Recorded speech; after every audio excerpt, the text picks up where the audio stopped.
we've got Alan Cedar up on here, so we'll start off talking about this. This is the main, well, you've got nothing else that you want to get done today. It's quite a big job, this anyway. This is a piece of raw material that Alan bought from me, and I'd I'd previously bought it from one of my customers who'd bought it from an enthusiast in Scotland who'd had it growing in the middle of his garden. And the enthusiast in Scotland had began to think in terms of making this garden centre origin shrub into a tree into a piece of bonsai material. But like a lot of folk, he found himself getting older, and as a consequence going for smaller trees. I can't relate that. And having witnessed that one carrying on up the drive. So just as I was finishing my tea there, Alan and I were talking about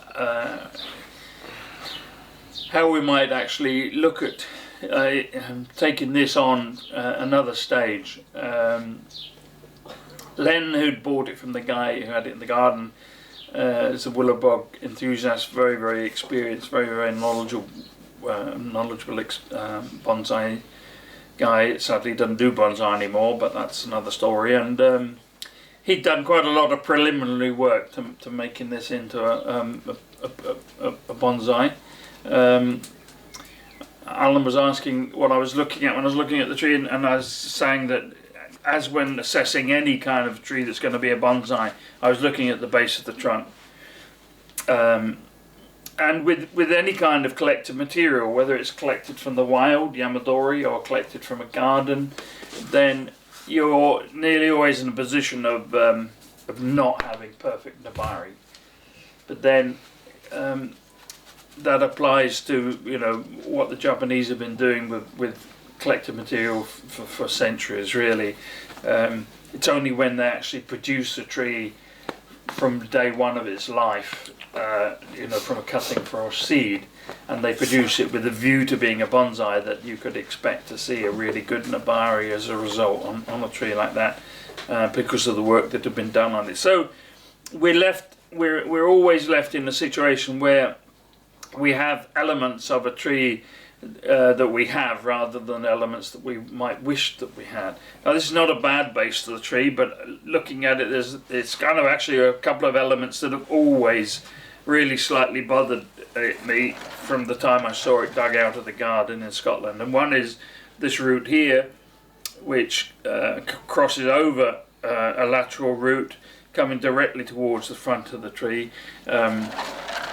Talking briefly about the front, as I say, a fair amount of preliminary work's been done on this tree to be bonsai, and part of that preliminary work involved deciding where the front was going to be. This is not an instance where there can really be any debate about where the front is. This side is not usable as a front, everything going away from you can't see the trunk. The back is not really usable for the front of the tree. The base of the trunk is even worse, and you've got major branches coming towards the viewer that can't be used, and the same sort of things apply to this as a side. So we don't need to think any more about the front being somewhere here. Whether we look at it from here, or here, we don't really need to decide at the moment. We've got options of varying the front slightly, but always more or less having this plane as the front of the tree. So when I was sat down there looking at this root, for a while it looked to me as though we might be able to make some kind of base to the trunk without it, but quite clearly when you look at it from a side point of view and see the actual fact that the root is nearly as wide as the trunk at the base, then clearly taking it out is not. What's that doing in there? I left it because it was there when I got it, so Oh, was it? So I obviously thought there had been some Some really good reason for it. Can't imagine why there would have been. Oh, I think that somebody's anchored a wire in the soil on the roots and used it to bring down a branch probably. So and then it was just cut off when that wire was taken off. However, I still think I find this awkward. Awkward is the only word I can come up with. Can you see the convex nature of that root? And it would look so much better to me if instead of being convex, it was actually concave. Well, we can't really do too much about that, but we can probably do something. This root here is even more actually in your face. Looking at it from here, and it looks to me as though it could be quite an important route from the amount of energy that seems to be travelling through here, and in any case we wouldn't dream of starting to think about removing it without being able to see what root was on the bottom of it, which is a job that can only be done really at the next repot the tree does have. However, you see we have a bit of a Shari here created by Len when he first started to make this tree into a bonsai. And one way that you can often take the viewer's eye off elements of the tree that are not particularly attractive is to have a bit of a Shari or some kind of deadwood feature which actually doesn't materially affect the shape of the wood underlying the bark, but actually takes your eye away from the bit. So we could actually have, well, it actually could even link up to this gin that we've got above it. We could have a Shari here which comes down into this root here, and by taking off, at least initially taking off possibly what have we got over there? 2 centimeters, maybe 2 centimeters of bark off here, linking it up into this Shari here. So all of that bark is taken away initially just to make a simple Shari. We're certainly not materially affecting the viability of this root here. In fact, we could probably take half of the bark off here and still leave the root fairly viable. Not that you would ever really take as much of that off in one go. So if we take that bark off there, and that can be done today, if Alan wants to do it, I think it'd be quite a good thing to make progress on. It could even be in the future slightly hollowed out to make a sabamiki feature. Shari is where you just take the bark off to make a deadwood feature. Sabamiki is when you then go on to hollow that area out. And with this root here, which I think that it might be a good idea to think about removing altogether at some point in the future, bearing in mind we might not be able to do that, then we could do a similar thing here. Just a simple narrower Shari to produce a bit of deadwood here, which we may or may not decide in the future could perhaps be linked to the main Shari. We wouldn't do that in one go because we don't know quite how much energy is being channeled through this section where my finger is here up into the tree.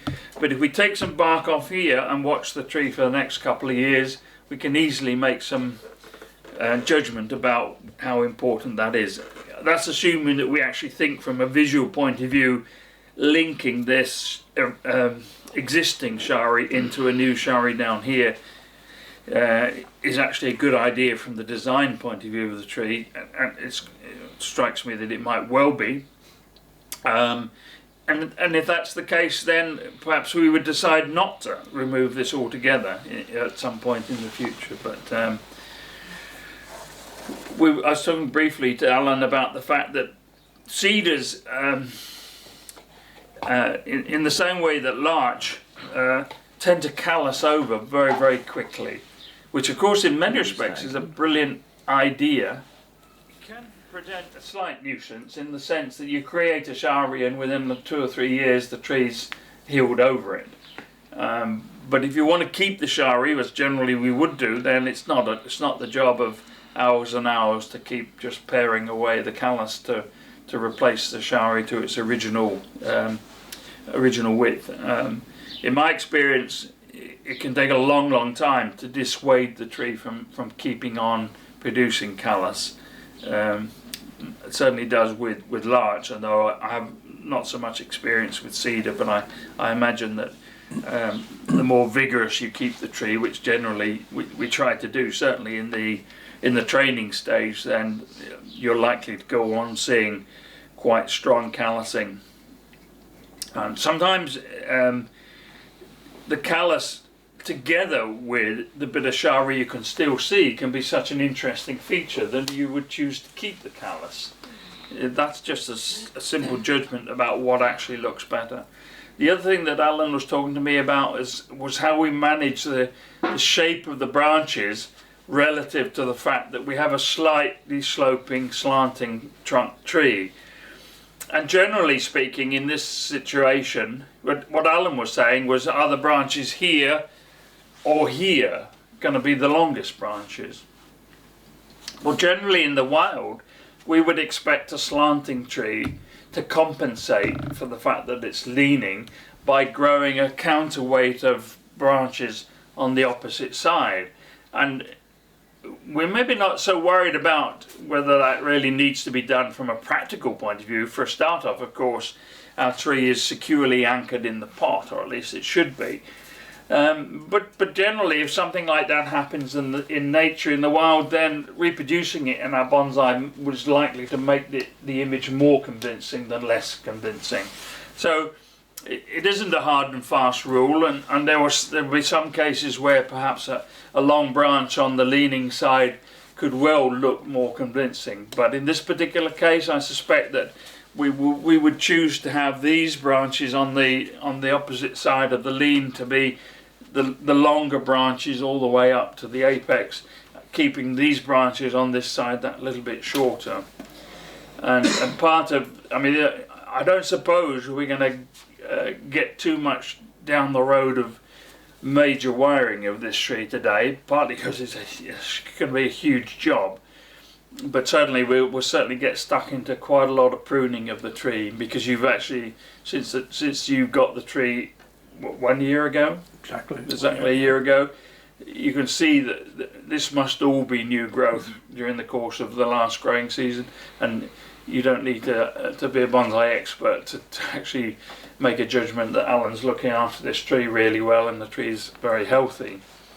And there may be places where we want to leave some of this extension growth, so long as we got some sensible reason for doing that. But in the majority of cases, we'll probably be quite seriously shortening a lot of this growth. We may, I would hope certainly, that if we need to start bringing branches down with this tree, then we can do that where we need to and where we can with the use of guy wires.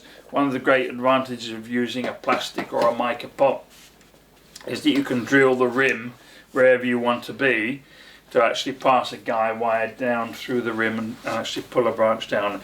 And with a tree like this, of course, which has grown in the garden, not really to be bonsai, so it's grown an awful lot of branches that are really pretty damn heavy. They have been pruned really hard back. That's probably the first thing that Len did with this tree, was to prune back really big heavy branches that he couldn't possibly use as bonsai.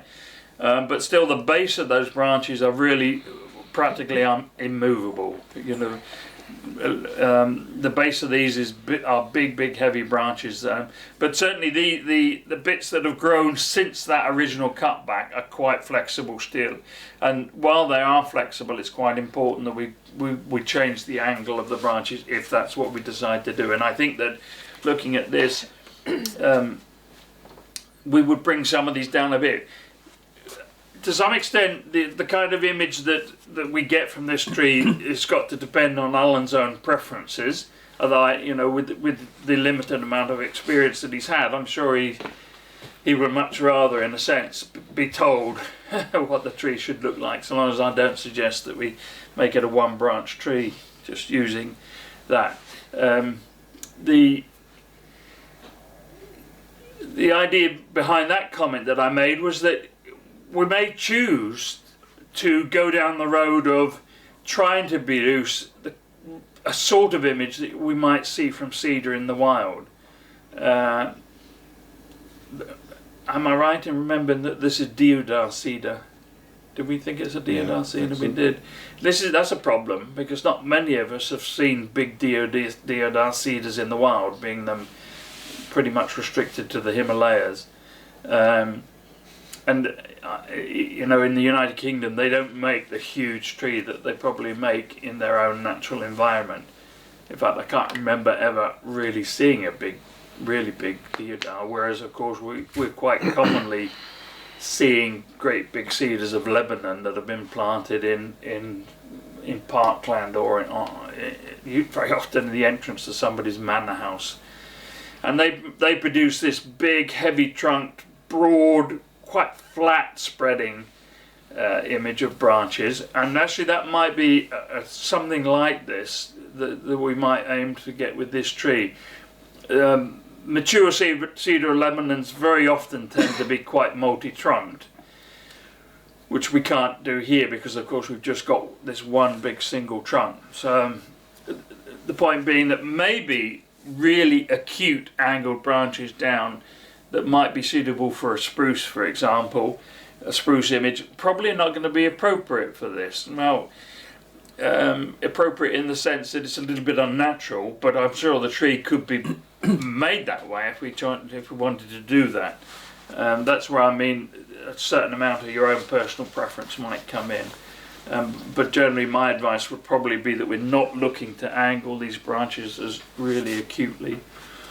So we can do an awful lot of work on, you know, there's a huge amount of branching up here that I'm pretty certain quite a lot of it is not needed. We've got one or two bits at the front here that are a little bit awkward. So there's a branch here that's been left. Can you see that branch there? Now the problem with keeping that branch as a part of the design of the tree, the main problem as far as I can see is its size or lack of size. Of course, if the front of the tree is more or less here, anywhere here, this is smack bang in front of us, and so we generally try to avoid branches that are coming directly towards the viewer anyway. But more important than that for me is that for this branch to be convincing in the design of our bonsai, it has to be at least approaching the size of the branches not very far below it. Because all the while that it's as thin as it is, it looks exactly what it is, and that's a very, very young branch. Now, you know, I think we talked about this before in the past. When we look at trees in the landscape, we can see branches of all ages over the tree. We can see a very young branch that developed 10 years ago near the base of the tree under particular circumstances. But we're not copying nature. We're just using nature as a design influence for our trees. And we produce a characterization of a tree in nature. And generally speaking, our bonsai look more convincing if we have a fairly standard graduation from biggest branches at the bottom, biggest because they're the oldest, and the finest branches at the top, finest because they're the youngest. And we, you know, generally the more convincing bonsai images we make have a steady graduation from big getting less right to the top of the tree. So for this branch to be convincing in our design of a tree, it has to be somewhere in size between these ones here with the girth that they've got and this one here, which is above it, which is a significant girth. And that's possible, of course it's possible, but it's going to take a long time, and it needs managing in a different way altogether from these branches if we want to achieve that girth.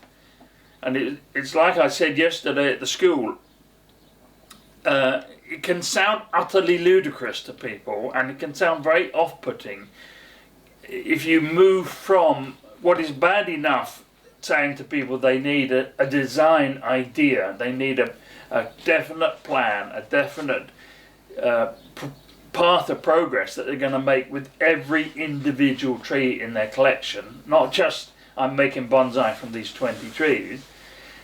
It can sound very off-putting if you say to people at the beginning, well, actually more than just that, more than just needing a plan for every tree, you actually need a plan for every individual branch on every individual tree, because obviously, you know, that sounds a bit daunting, but it's true, because we would, you know, the bottom branch on this tree is going to be managed in a particular way that relates to its girth and its complicated ramification, and so we manage that tree in this branch in a very particular way. And if we decide we want to make this into a major branch, we've got to manage this branch in a completely different way that is designed to actually increase the girth at the base of the branch. That is the main thing we're going to do. We would be doing probably for the next 10 years with this branch.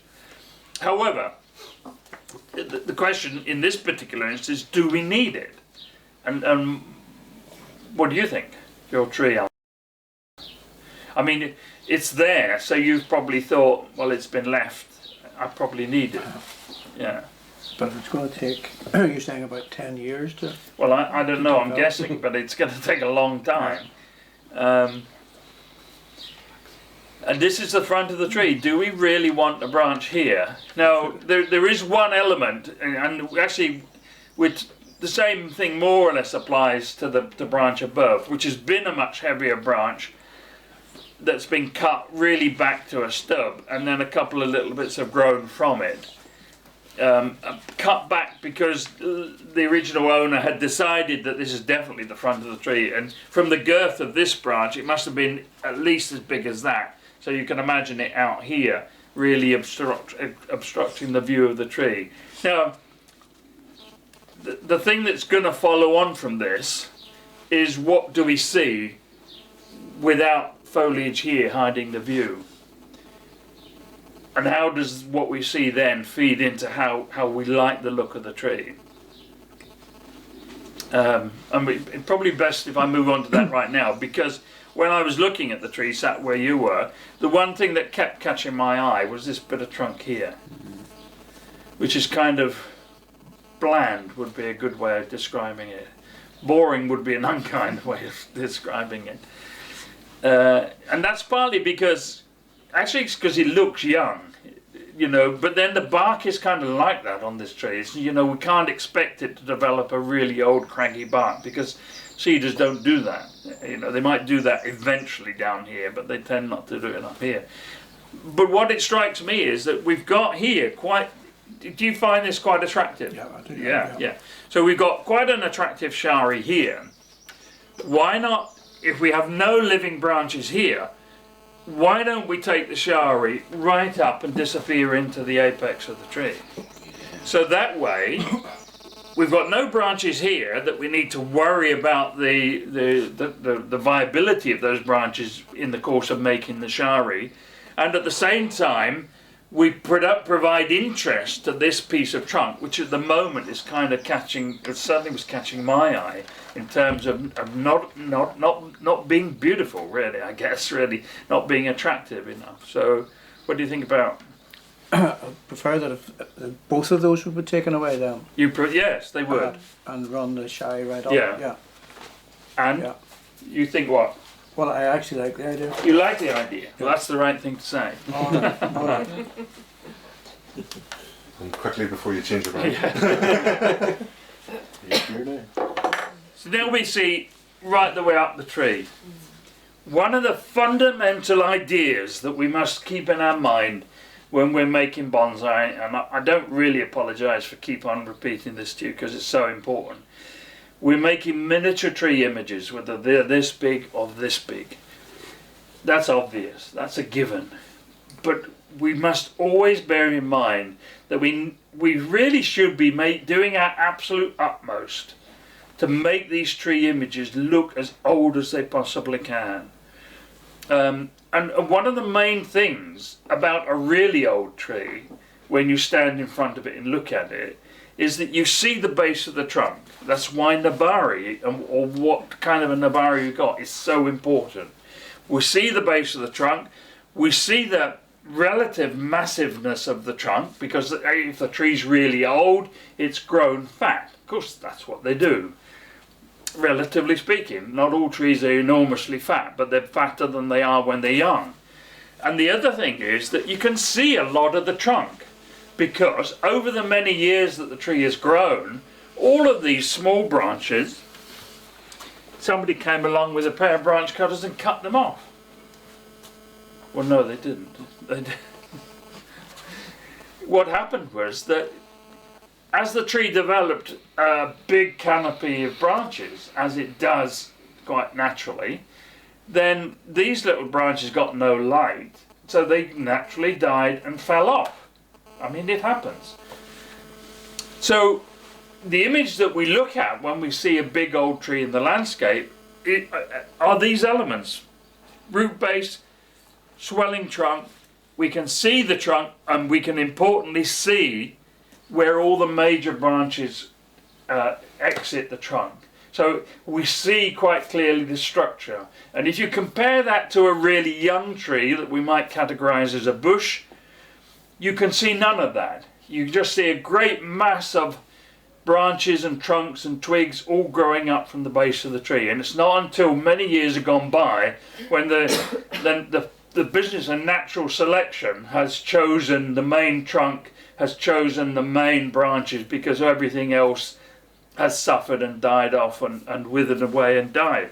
So that's why it's quite a good idea to be able to see quite clearly the front. When we get up to this section, it's not nearly so important to be able to see the trunk and the structure. Well, again, that feeds exactly into looking at that imaginary big tree in the landscape. You know, all the while we can see this, but then the apex, for us little 6 foot high human beings, is so far away that all of that up there is much more obscured to us. So it's much less important in a bonsai to the viewer to be able to see what's going on. Not totally unimportant, but it's much less important to see what's happening in this top section. The top section can be, what is in this case, 1/4 of the tree. It could be 1/3, it could possibly be 1/2. That kind of thing depends entirely on the overall shape, design of the tree, the simplicity or the complexity of the tree. In this particular case, we're talking about an apex of about 1/4 of the height of the tree. Those kind of proportions are not important.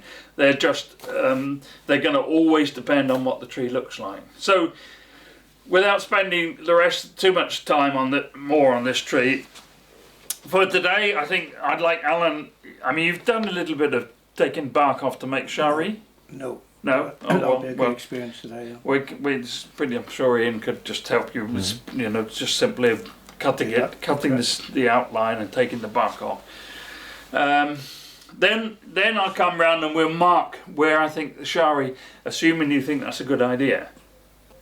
Well, you told me it was, didn't you? What do you think, Ian? No. It's all in tape for legal purposes anyway, so yes, definitely. I think that's good. Yeah, it's, you know, you can see how this is, you know, this bit of the trunk, it's interesting, but it looks old, doesn't it? Does it to you? This bit from here down to here, it kind of looks old. This bit from here to here kind of looks young. I mean, because and this tree might be 20 years old. I mean, actually, it's probably older than that, because I think Len had it 10 years. And it came out of Roger's garden. It's probably 20 or 30 years in Roger's garden. So it's 20, 30, maybe 40 years old now. But in cedar terms, is that old? No, 500 years is not even really old in cedar terms. So what, you know, one of the main things we would try to, certainly at this stage when we're developing the design of the tree, is to introduce this illusion of age by, in this case we can do it with a Shari. Stopping up here because we probably want to keep this branch here. It's probably, you know, important to keep this branch, so we probably don't need the Shari to go up. The other thing about that is that we actually don't really have much taper anywhere on this tree, and you've got two main ways of changing what might be considered to be a less advantage. I'm trying to stop using the word fault, because fault has certain connotations that are not probably a good thing to use in bonsai. But we've got two ways that we can actually mitigate the effects of areas of the tree that we see as problems. We've got two ways with evergreen trees. We can either take your eye away from it by putting some other kind of detail in, or the great thing with evergreen trees is that we can actually bring foliage across, and because it's always going to be green, then the bit that we're trying to hide can always be concealed with foliage. So this is important to keep this branch, I'm absolutely sure. Might come down a little bit. If we bring the branches down, then pretty much every branch has to come down a bit. So we can hide the bit up here that we maybe don't want to see. But we shop the starry, or even stop the Shari just below this branch, so that we don't jeopardize the viability of that branch. So. Thank you. Okay.